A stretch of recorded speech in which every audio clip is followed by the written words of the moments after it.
the handful of intellectual critics on that side of the fence say to me, oh, Shashi Tharoor acts or writes as if India was only born in 1947. We're actually an ancient civilization.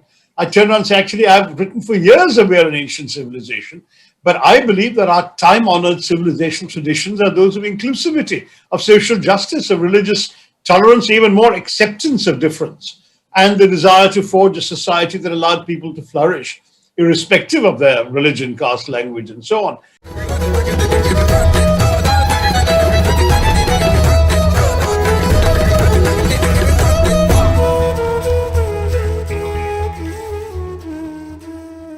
So would you then argue that, right now, and this is the point at which our country is currently standing in the history that's being written as we speak, that we're changing perhaps from a nationalism of shared duty and shared sorrow, as you pointed out in your book, to a nationalism of identity.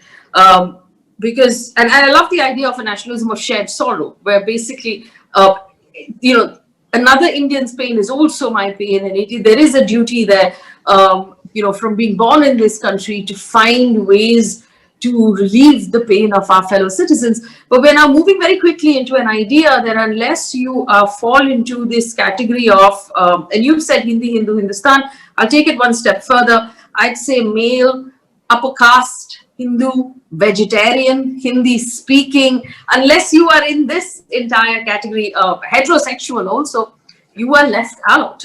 You have to find a way to conform in idea and in representation and response. Is that the transition that we're seeing right now? It's a worrying prospect, isn't it? No, there certainly is.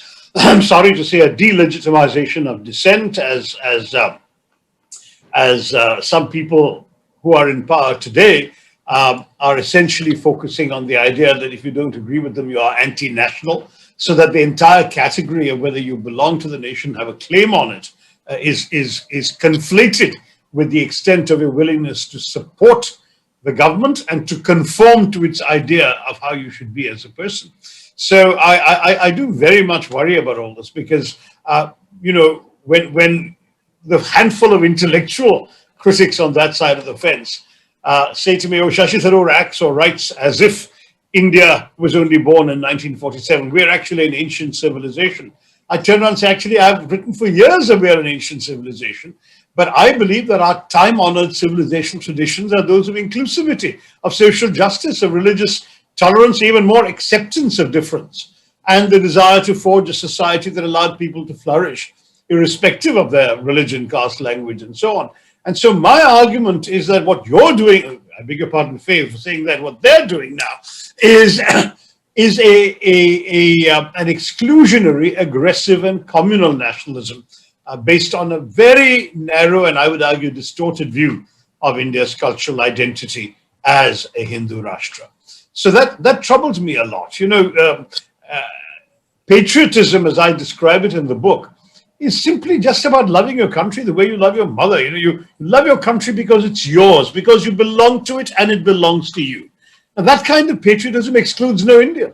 Anybody, whether you're a Mizo, a Muslim, a Malayali, a Kashmiri, doesn't matter. You feel a certain sense of identification with your country. It manifests itself certainly every time India plays a cricket match, but it's also part of your feeling about your nation. It excludes nobody. Whereas the nationalism being promoted in India today is a totalizing vision that omits those who don't fit in within its terms or who refuse to subscribe to their ideas. It demands allegiance, it brooks no dissent. That's the problem. If you've enjoyed the conversation that you just heard, do subscribe to our channel for much more.